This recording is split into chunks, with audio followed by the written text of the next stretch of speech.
Hey everyone, it's Neil. I am so happy to have you guys here watching this video. I know you know that I don't do these videos all the time. I just like to bring on somebody to talk to them when I know that their story is going to be of particular value to you. And so I'm here with Ellen.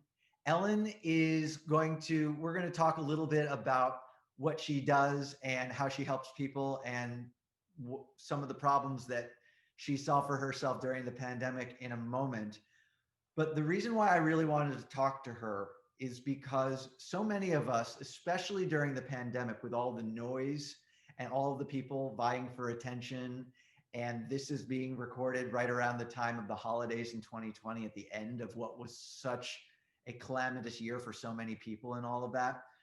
How do you honestly and earnestly get people to care about the most substantive and meaningful aspects of your work? If you're a coach, or if you're a consultant, or you're some other kind of person who has an expertise that really goes down deep, that there, if you're like trying to write a 300-word blog entry or an email or something like that, or you just try to write a quick Facebook post and you feel a little, I don't know, a little salesy or a little superficial or something because you're just trying to scratch the surface because you don't want to overwhelm people with too much content, but you also know you're not really getting in deep with the most meaningful stuff.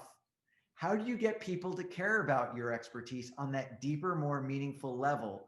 And then wouldn't it be nice if you could actually continue to make a living with that meaning and substance as well?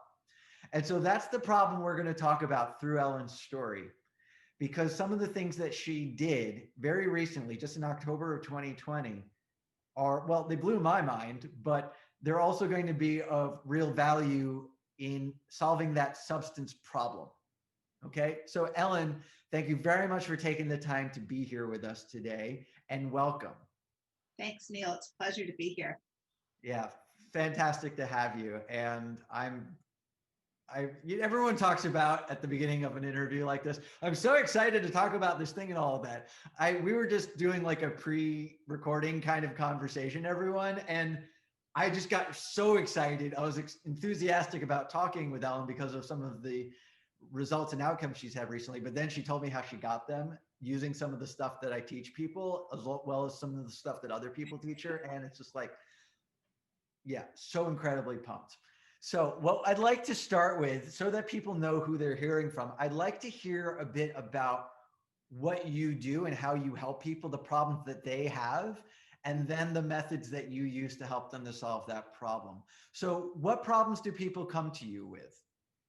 They come to me with problems of body pain. I'm primarily a body worker, in particular, a sexological body worker, meaning in California, I have scope of practice to work hands on the body and also hands in the body, including the pelvic floor. Yeah. So I work with people who have birth injuries and have had surgeries, maybe a cesarean section, a episiotomy, maybe a prostate removal, maybe testicular cancer, etc. People who've had injuries, surgeries, etc., that interrupt sexual function and create pain during sex, in particular, specifically. Like sometimes hernia repair surgeries end up creating painful ejaculations for people with penises. Sometimes giving birth ends up with stitches or tearing and problems in the perineum for people with vulvas, and that can create painful sex later. So they come to me to resolve these problems, and I have been working hands-on and hands-in as necessary to remediate scar tissue, meaning change the function and the nature of the scar to something that, instead of causing pain, does not cause pain. It can be, you can take a scar and work with it using certain kinds of oils, certain massage techniques to turn it into something more flexible and less tight and restrictive. And so, yeah, can have a big effect on sexual function. So first of all, knowing what healthy sexual function is and looks like, and then knowing how the scar can affect that, and then knowing what to do about the scar in order to help people get back to something pleasurable. That's right. The focus of my work. Right. That's, and is it fair to say that some of the pain also manifests in other aspects of the day-to-day experience too, like that it has Absolutely. Sure. But low back pain, low back pain. sciatica, Mhm. problems with lack of ability to engage or feel your core if you've been had your belly sliced across for a C-section or even a gallbladder removal or certain appendectomy scars. These are the kind of things that created internal adhesions that interfere with our internal proprioception, our ability to pull in our low belly between the navel and the pubic bone, for instance, to activate that lower core, which is then so important for supporting the low back, the lumbar spine. Right. So, yeah. Right. See, and there you go. And so to circle back to what we said a moment ago, everyone, we were talking about substance and meaning and deeper kinds of topics and subjects matter. Take a look at what Ellen just described. We're talking about sexuality. We're talking about trauma. We're talking about some truly life-changing things like having an organ removed or a C-section or something like that. Not exactly something that is always going to lend itself to a 300-word blog or something like that, right? I mean, there's always a way with content, but we can see now how substantive Ellen's expertise is and how deep it goes, right? So thank you for sharing all of that, Ellen. And it's obviously work that's very important, but also probably needed by many people who we wouldn't even necessarily know about going through day to day. You wouldn't know who's necessarily traumatized in this way. And I would imagine that in your work, that a lot of people have. This is a question for you. Would it be fair to say that there are people who come to you who haven't ever really addressed these issues before, or even knew that they could? Certainly, a lot of people didn't know they could. Yeah. Many people are told by their OB at 6 weeks, "Oh, I don't see any pathology. You're fine. Return to sex as usual, and everything will be fine." And Right. then they go back 2 weeks later and they say, "But it hurts." And then their OB says, "Well, I don't see anything wrong. Looks good to me. It must be in your head." It's not in their head. It's in their pelvic floor and it's called a scar. And sometimes those scars restrict blood flow, and blood flow for people with vulvas as well as for people with penises, we engorge. Yeah. And if you can't engorge, you can't lubricate. If you can't lubricate, it's going to be painful, too much friction. And so, you've got to work with the tissues to return them to their ability to engorge, to lubricate, and have normal sexual function. If a scar is what's restricting the plumbing that makes that possible, Yeah. the blood vessels, the lymphatic flow, etc. So this is what working with these tissues is about. It's looking at the function of the pelvic floor, which is to engorge and also to lose its engorgement in timely fashion, because that's its own problem. If you get engorged and stay there, that could cause all kinds of achiness and throbbing and discomfort in the pelvic floor for people with vulvas who are not having adequate venous drainage of their engorgeable tissues. I know I'm getting really technical really fast, but This but is this is real. but This it happens. also, yeah, it's real. And so, and with whenever I'm talking with an expert about their work, there's always that duality that's happening, is that we're both learning from you as an expert in the moment, and we're also looking at the nature of your work and your expression of that expertise as something to dig into in the context of persuading others of our ideas and helping to teach them in a meaningful way. And so in that way, we're actually checking off so many boxes just because we're hearing some of the deeper stuff. And we're also demonstrating how much of a need there is for you to have the opportunity to go deep with the people who are considering working with you or considering getting help from you and all of that. Mhm. And so, because not everyone's going to sit there and read an 80,000 word book, but is there another solution that really gives people substance and also honors the accessibility of the content? Because that's why people think that a deeper exploration of content isn't really of value, because people don't want to access that, or they don't feel like they can, or something like that. So this is just a perfect lab for seeing how we can take all of that technical information and frame it in a way that people are going to be like, oh, more please, and all of that. So beautiful. So let's talk a little bit about what your practical, how you practically helped people leading up to March of 2020 in the everyone's lives being disrupted by this pandemic. How did you actually show up? Like, what did a work day in the life of Ellen look like? A work day in my life would, I would see 2 to 3 patients. I usually, or patients, clients. I usually work with people for periods of 90 minutes to 2 hours. Yeah. So, and I take time afterwards to do follow-ups on the things that we talk about. And so uh, there's the work that happens in person, and there's work that people need to do for themselves, and they need to be taught how you would use certain oils and certain self-help techniques at home to actually keep the quality and the value of the work going for them. Because one session is good, but one session plus the work you do on yourself is much better, much deeper, and you can do more for yourself in that way. So I'm about teaching people, empowering them how to help themselves as much as I can help them. Right. So that's a full day for me, is 2 to 3 clients. And when I'm working and seeing somewhere between 9 and 15 clients in a week, that's a lot of hours. It's a lot of hours. It's a lot of table time. It's a lot of intensity, and it's a lot of trauma. I'm in the soup with people's pelvic floor pain all the time. And that can be a little fatiguing. I have, it's not compassion fatigue, it's trauma fatigue. It's just when you're with that much pain, that much of the time, it can start to feel like there's no end, nothing I can do. It's a drop in the bucket. It's not enough.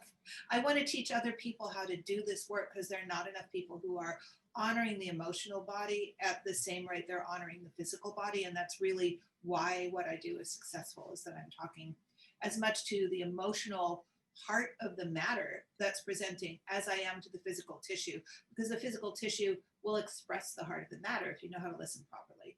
So teaching other people how to listen with their hands, with their hearts, and with their ears at the same time is really what I felt I needed to do. But I was a little perplexed about how best to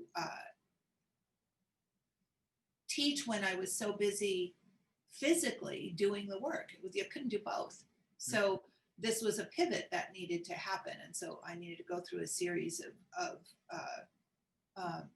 steps to transition from full-time hands-on person, which wasn't even necessarily so safe to be doing during COVID, Right. to, okay, what would it take to teach people this work? And it's not like I haven't taught it before. I've been teaching this work since 2003 in one iteration or another. But I wanted to do something that I could do more online to help people understand what they could offer their clients.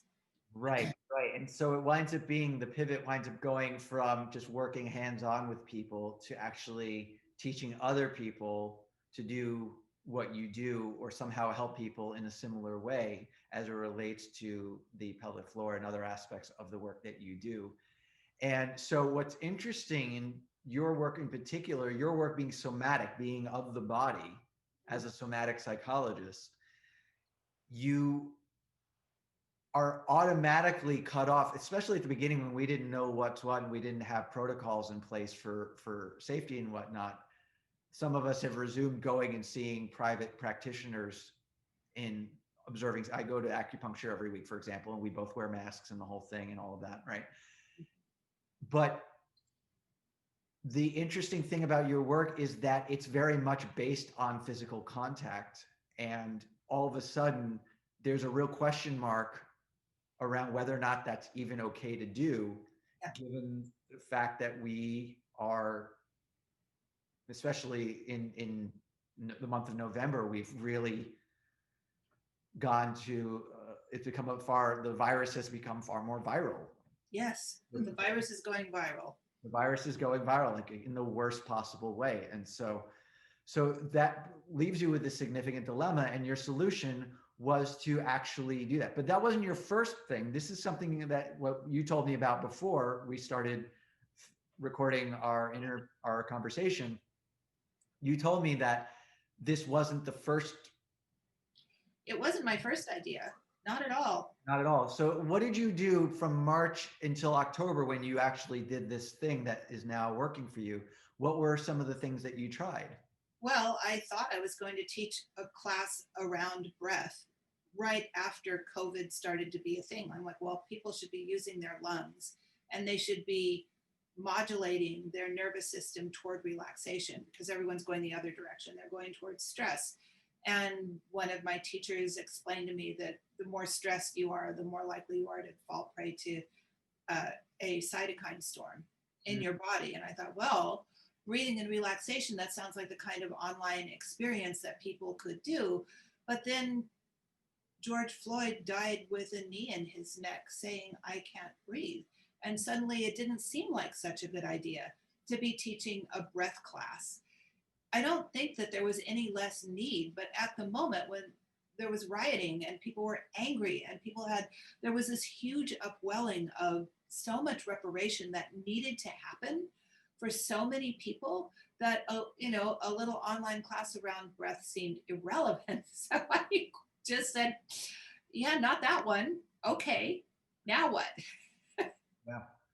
Yeah, and I was thinking about that just this morning about the significance of early June and how a number of us seemed like we were just about ready to pick up some momentum and do something, having taken a couple of months to figure some stuff out. And then all of a sudden that happened. And not even just the specific offers that any one of us were making, but just the act of marketing ourselves seemed a little tone deaf. Yeah, it seemed inappropriate. I just it's like, okay, Yeah. step back, and let people whose voices haven't been heard be heard. Nerd. Yeah. And so that's what I did. I kind of went back into the cave and started thinking again, as I do, about okay, now what? And I started thinking about scar tissue, and I started thinking about maybe I would teach about scar tissue to the general public. But I really felt like there was too much, and this was another pivot. There was too much concern around the intersection of COVID and social justice Right. that were so for people who are going to be working with them by themselves on their scars, maybe not the topic really. There were other things happening. So sort of another pivot. And so then I started deciding to just write about things that were interesting to me. Yeah. And that's when I started to utilize your template around long form content. Okay, so here we are. So here we are. We have the problem that you were looking to solve, which was you had this wealth of knowledge, you knew how meaningful and impactful it was, and you had even started to try things, and the George Floyd thing wound up being an impediment in going ahead with it. But it would be fair to say that what you were looking to do was the breathing and all of that. That was very much good content, but it's also just getting us so far in terms of the deeper work that your expertise ultimately centers on, right? I would say it solved a superficial problem, Right, and I wanted to solve a deeper problem. right. You wanted to solve a deeper problem. And there we have it. And so, everyone, so what Ellen just mentioned just now was what she called the long form, like a long form template for putting together content.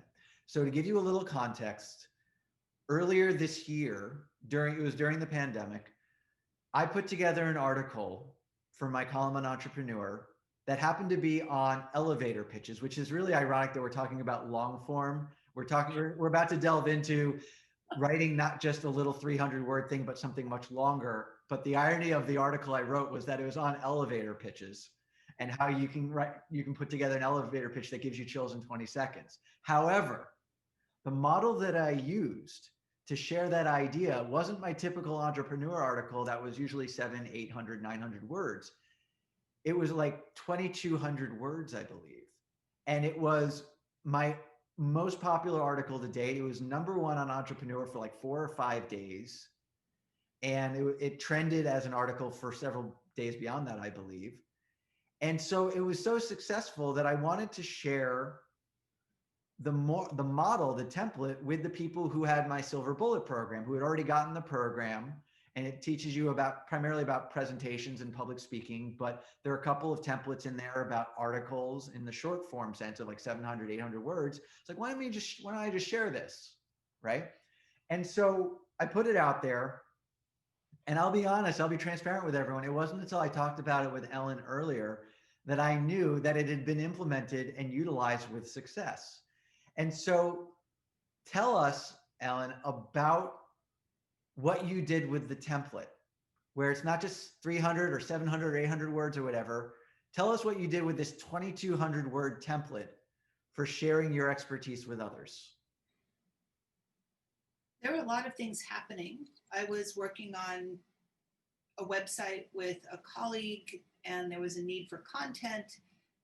And I decided that I was just going to let it rip in terms of complexity and depth instead of superficiality and breadth. I wanted to go the other way. I wanted to be my complex and rabbit hole granular self. That's how I think. I'm a rabbit hole jumper, and I love granular, explicit explorations of interesting ideas. So I just had this little fantasy, this itch I wanted to scratch about, wouldn't it be interesting to map? I teach anatomy. That's another thing that I do is I teach anatomy and physiology to somatic professionals all over the world, online, and before that in person. A 20-year career doing that. So, and I was very involved in the yoga world when I did that. I taught mostly yoga teachers about anatomy. And I just had this idea about evolution and the brain, and wouldn't it be interesting to kind of map the chakra system onto neuroanatomy? Like, well, yeah, that's not going to happen in 300 words.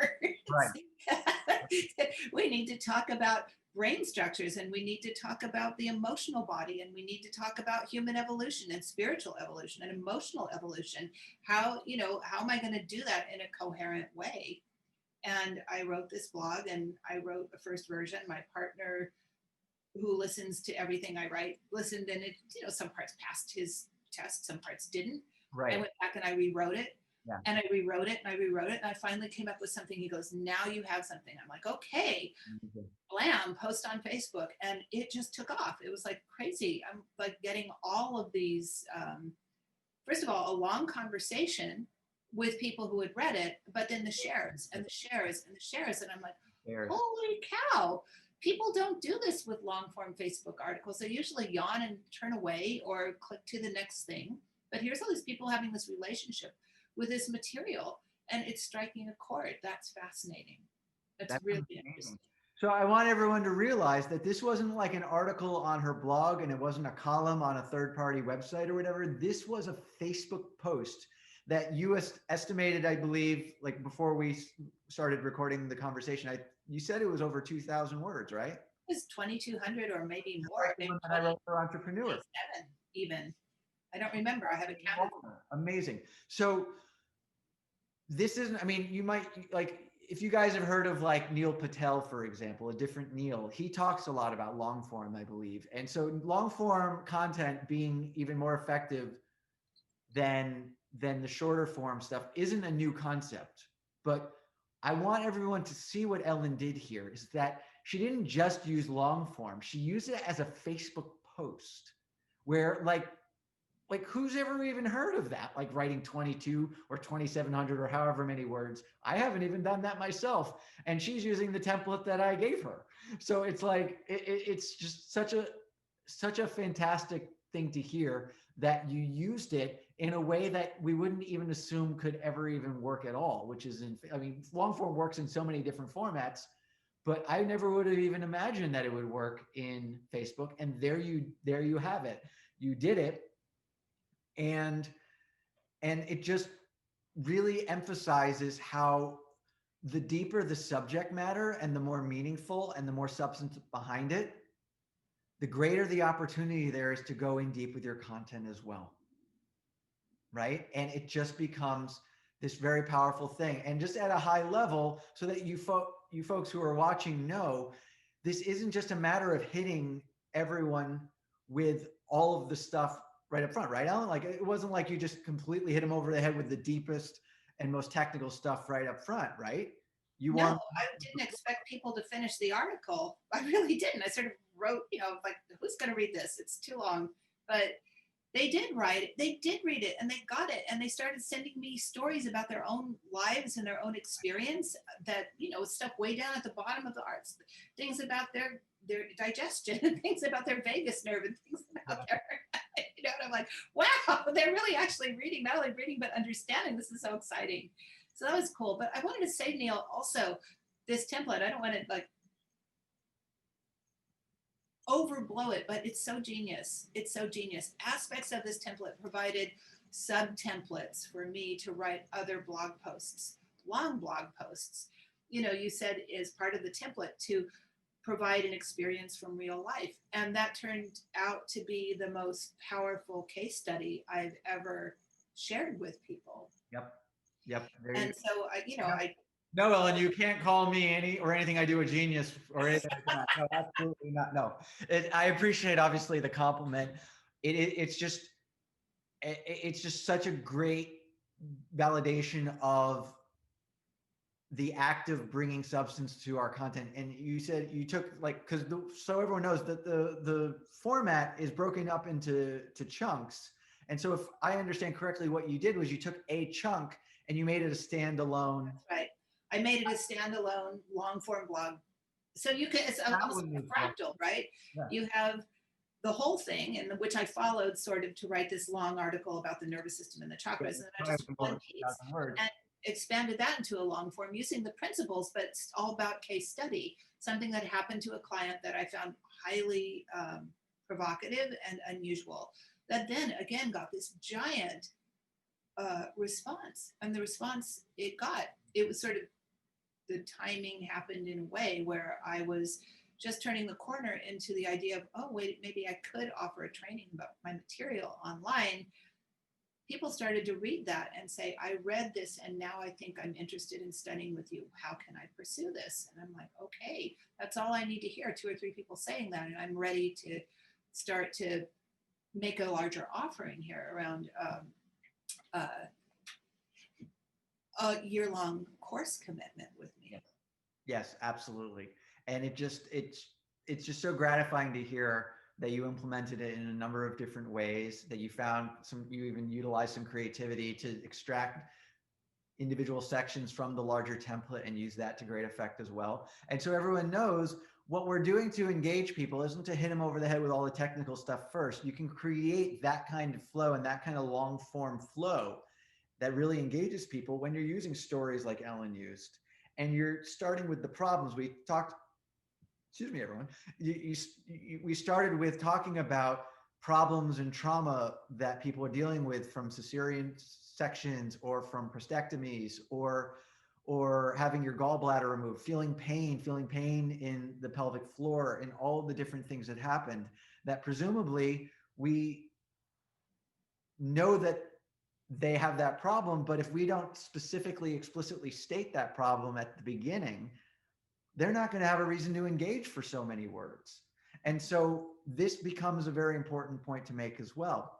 So I really appreciate all of this. And it sounds like you had some nice success on the other side of the post with not only engagement, but actually making an offer to people that they took you up on, right?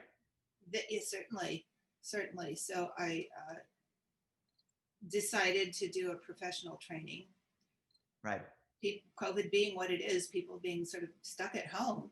Yeah. People who would ordinarily be busy in their professional lives who can't because of COVID. Right. People whose businesses literally cannot open their doors in some cases. And people who have decided that they're going to devote the time of COVID to self-improvement and learning. And I thought, well, this is a good time to offer professional training that's all online. I have this material, it's ready. I'm just going to see who bites on it. And I filled my training in 2 weeks. filled the training in 2 weeks, and you didn't charge just a couple $100. I You know. charged a higher ticket thing, and you filled it up, and it led to this really nice launch of something that clearly there was a demand for. Yes, much to my surprise. It was fantastic. Amazing. But what really, I really feel strongly that it was the writing that pulled people in, that got their attention, reminded them, if they were thinking of it in the back of their mind, oh, I'd like to know this material and I'd like to study it in depth. I kept getting enough information that there was that audience. And I thought, okay, that audience is, I feel secure that audience is there. Okay, I'm going to make my offering. And that was the end. I mean, not the end of it, it's the beginning of it. I just finished my first 6 weeks with these students in a year-long program, and it's awesome. I love the way it's going. It's fantastic. That's just so beautiful to hear. And you've set yourself up to lessen any kind of tension. I mean, I don't presume to know, and it's everyone has their own journey with their financial life and all of this, but knowing that you had the success you had will, I'm sure, lead to this greater buoyancy around how you relate to your professional life in the coming months. And wouldn't we Well, like to have that, right? it was a blessing because as COVID becomes more intense, there's more concerns about doing all those one-on-one sessions with people.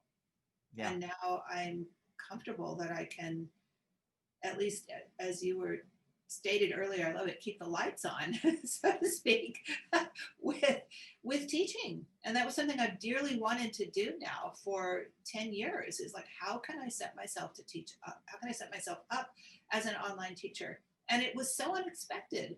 Yeah. You know, writing long form blogs, that's the last thing somebody would expect. Who Usually would there's who would ever do that, right? Yeah. right. It never occurred to me that that would ever be viable as a marketing tool. And I didn't do it as a marketing tool, but it happened to be the perfect thing under the circumstances. You found a problem that they really were hungry to solve, and you provided them a way to solve it. In the process, you help them to access the meatiest parts of it, not because of like flash in the pan, flimsy kind of short form type of stuff, but that deeper, richer writing experience and therefore reading experience for your would-be participants. And you gave them the kind of hope that led them to want to work with you. There we go. Yeah. So that's absolutely beautiful. I'm so thrilled for the success you found with this. And obviously I love the fact that you used long form and the silver bullet concept that I teach people as part of the methodology that was so effective in helping people. And so that's very gratifying to hear.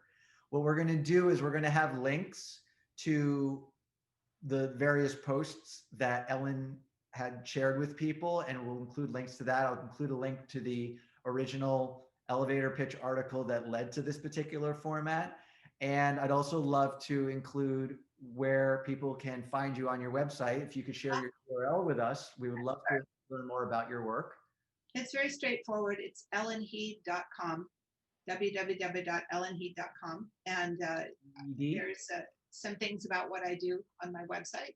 And I'm also involved in a second website that is wholehealthproject.space, which is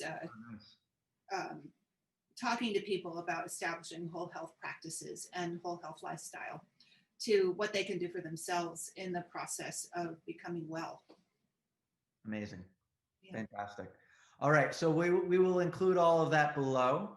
And then I will also offer that if you're interested, not just in that long form template, but all these other templates around forming your signature talk and putting together virtual presentations and even the introduction of your book and all of that, neilcanhelp.com/silver bullet is where you can get all of that, one big inclusive program. And otherwise, remember that the more substantive your work, the greater the opportunity to go in deep with your content. And in doing that, you will turn away people who aren't interested in something more meaningful, but you will attract the people who are, as Ellen's story shows us. So Ellen, thank you again for being here with us today. And I'm so thrilled for your success with all of this. And I wish you the absolute best as you continue through this program with your people. Well, thank you, Neil. It was such a wonderful opportunity to get to talk with you. And I want to thank you so much for the work you're doing in the world, because it has been a huge influence on me and unlocked my voice in many ways. So thank you. Absolutely fantastic. Unlocking our voice is what we really need from each other right now. So it's great to hear that. All right. Bye, everyone. Take care.